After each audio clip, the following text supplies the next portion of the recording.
Do ADHD meds help?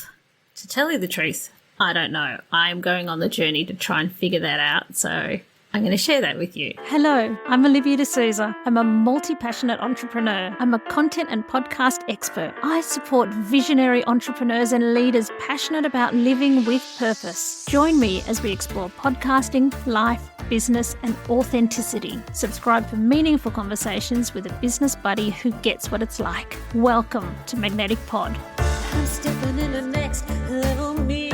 So if you don't already know, I have shared about having ADHD. It was an epiphany I had back in 2022 where I saw some social media posts and they described what it's like having ADHD as an adult. And I went, what do you mean? That just sounds like me. What do you mean that means you have ADHD? What do you mean that's an executive dysfunction disorder? I'm disordered? What? And I couldn't unsee it. And I went on this roller coaster of emotions. There was a social media post about someone driving a car and seeing this little lolly or something that they meant to throw out, and they go, oh yeah, I'll throw that out at the next stop when I stop at, say, I don't know, the petrol station. I can't remember exactly how it goes. And then they get to the petrol station and they go and fill up with petrol and do all the things and get in the car and keep going, and they completely forgot to throw out the lolly. And then they, never mind, I will do it at the next place. I'm going to, go and buy some things from Woolworths. And then they go to buy some things from Woolworths and they go out and they come in and they drive off and the lolly's still there. They forgot again.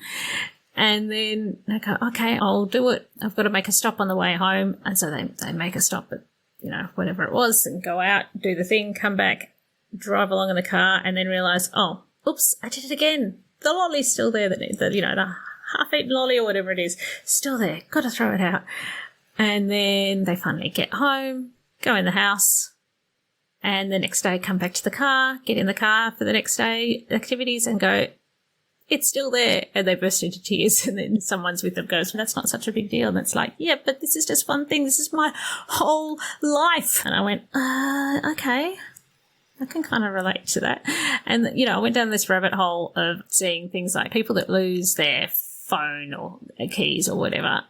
Okay, everybody does, okay, don't they? I think everybody does. But if it's a constant thing, if you're one of the people who regularly uses the Find My Phone app, if you're a person that bought a special Bluetooth thing to go on your key ring so that every time you lost your phone, lost your keys, you could, use the apps to make your keys go beep, beep, beep.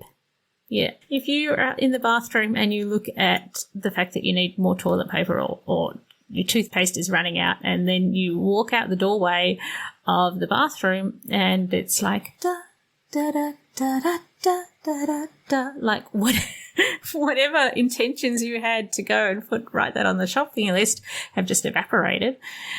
If you are a person whose car always descends into a mess, and then you grab some sort of box every now and then and just scrape everything out, but every time you tidy up your house, tidy up your car, you know that it's going to just descend into this disarray again, that you kind of are nervous to give somebody a lift. If you're out somewhere and there's some impromptu situation where someone might need a lift and you're like, oh, that would be embarrassing. I don't want to invite you to my car. If you're someone who never invites anyone to your house, or like it's just because you're scared of being judged of the state of your home. If you sometimes, get behind in your paperwork and, I hate bookkeeping and certain life admin things that you have to deal with, that I think if the fact that just remembering dates, being on time and keeping a track of all the bloody school notifications, and a certain amount of it, I don't know, because this is how I am. So I do understand that it must be a hard thing for some people to believe as a legitimate diagnosis. I kind of get that in some ways, because is there anyone that doesn't hate all the apps for I love my school. I love where my kids go, where my son goes, and there's no criticism. Actually, I think they've got a pretty good system of telling you what to read and what to take notice of, but just all the notifications of what's happening on what days and what days they're having a short day, so you've got to arrange holiday program or pick up your kid early or have a, remember that it's this uniform or that uniform or this costume and don't, like all the things. I just find everything a massive pain in the bum. And surely, I don't know how much of it is ADHD and how much of it everyone finds a pain in the bum. But I do realise when I looked at my life and I went down the rabbit hole of what it's like to have ADHD, that I self-identified. And I know that there's a whole controversy about self-diagnosis, which is fair enough, but I think of it as I think of it as a team thing, because I've heard of people getting diagnosed, and the fact that I talk the way I do, then go off on tangents and think of different things as I do, that's freaking ADHD. But I think actually self-diagnosis is legitimate to a point, because if someone diagnoses you with something, especially about how your brain works, and you don't agree with it, sometimes, like I've heard of stories of people being diagnosed and they didn't feel right, and then when they got the right diagnosis, they went, everything makes sense now. So I think when it comes to diagnosis, it's not just some external expert bestowing upon you diagnosis, because they have to talk to you and get to know you so well and understand you from the inside out that you're going to know if it's right or not. So I think there is some credibility in going down a rabbit hole and knowing so much about it that you kind of go, well, I freaking know that this is me. As long as you're not sort of course, watching stuff that's actual misinformation. But anyway, I digress. Medication. So what happened with me is when I realised that I had it, I was desperate to get diagnosed. And I heard a lot about it being hard as an adult to get diagnosed, and that a lot of women weren't being diagnosed with anxiety or other things instead of this. And the ADHD was actually the thing causing anxiety in their life. And because they performed well at school, or because if they didn't have school reports or didn't have outside people concurring with what they believed about themselves, then they might not get the diagnosis. And so I was scared of this happening. So I don't have any school reports anymore. Like that was like 100 years ago. And if you've got ADHD, as if you're going to be good with keeping records. And so I didn't really have anything. So I just wrote as much as I could, anything that I could remember. And I was hyper-focused. I was obsessed with noticing, and it was actually got too much, because every day, the way that I think, the way that I go from one task to the other, the way that I start on one task and might, think, oh, this needs doing too. What should I do now? Which direction should I go? Just being hyper aware of my ADHD-ness was too much, because it used to be just my life. It used to be just living, and then I couldn't unsee it, and I was desperate to get help, because I thought, I've heard of medication being life-changing and maybe things could be a lot easier. And then I tried medication, to be honest, and it started at a really low dose. I started on Vyvanse at 20 milligrams, which is not enough to do anything, I believe. I'm not a medic. That's my understanding. I've heard other medical people call that a placebo dose. Anyway, I don't know if I expected to feel something or if I had different wrong expectations. I don't know if it did something. I don't know if it worked or if it didn't work. Like, I didn't really obviously feel different. And I felt like I was so relieved to be believed that I didn't want to hyper-focus and notice my ADHD-ness all day, every day anymore. I was like done with keeping track. I was done with taking notes all the time, which I was doing to get the diagnosis.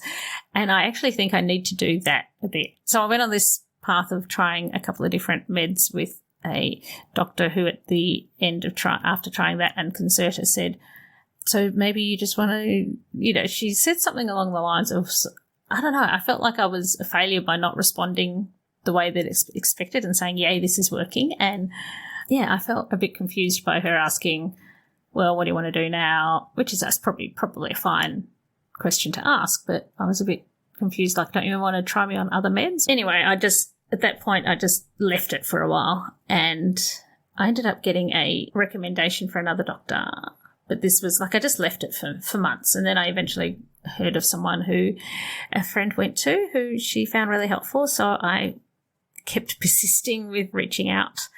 And I've decided, I've just recently had an appointment with somebody else, And I sent all the documentation to him. I didn't have to do all the tests because I'd already done them all. Which I do recommend if you're going through something like this, have all the evidence. So that also came in handy that I still had that from last time, and I sent through all the different tests I'd done and stories from my life and all of these things. So he felt like he knew me before he met with me, and he does believe that I have ADHD. And he was like uncertain whether to try the medication I'd had before and just actually measure, just do a test before and after and measure whether the symptoms and the things that I noticed from having it are still true or not. I think the first time I didn't study it as much as I could have because it was too much for me to notice all the time. It was like I didn't want to be critically evaluating me myself at that level. I'd found it just too overwhelming. And I think I'm ready now that I'm going to try again. So he was wondering whether she should start with the stimulants again, which I've already done before, or just try with a non-stimulant. Can't remember which one. But we're going to try with the stimulants because they're generally the ones that are mostly successful for most people. And so I'm going to give that a crack. I have to physically go and drive to his office, which is annoying. I had a telehealth appointment, but he doesn't do e-scripts and I've got to drive out there, which is going to put a hole in my day. So that's annoying. Why do they do mail? Anyway. But I got to do that. He was so generous with his time. He had to move me to another date and he was super generous and went way over and had a very thorough appointment, but it was telehealth.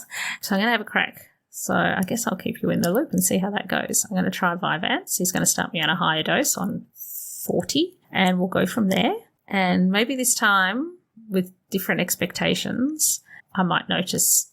So yeah, I'll keep you posted. And if you've got ADHD and you share like what the behavior modifications and things like that help you, or your strategies or medications, and what your journeys were and what you noticed and how you noticed and what it felt like, let me know. You know, all the ways you can contact me, any which way, you go ahead and do it. This is my invitation. That's it from me today, and I will see you in the next one. Make sure you like, share, rate, review, all the things. If you liked anything from this, then, you know, you can do a screenshot and share it in your stories and tag me, and I will send you all the love and all the good positive vibes and karma. See you in the next one. Bye. I'm stepping in the next level me. I'm here to be everything I can be. Like a snake, I'm shedding my skin to be my wild next level me. I'm stepping in the next level me. I'm here to be everything I can be. Give you whiplash when you turn around and see me go again. Next level me. It's time to be. Hello, it's Livy here. Have you ever wondered about what the key elements are that make a podcast truly stand out? Or maybe you're thinking about starting your own special podcast and feel a bit overwhelmed and don't know where to start? Well, I have something for you. Introducing the Ultimate Podcast Checklist. Da, da, da, da. It's a step-by-step guide that covers everything from the initial brainstorming to advanced growth strategies. It's the perfect companion for both new and seasoned podcasters. And the best part, it's absolutely free. Da, da, da, da. To grab your copy, simply head to the show notes of this episode and you will find a direct link there, and then away you go. Remember, every podcast started with that initial spark and the right resource, so let the Ultimate Podcasting Checklist be yours.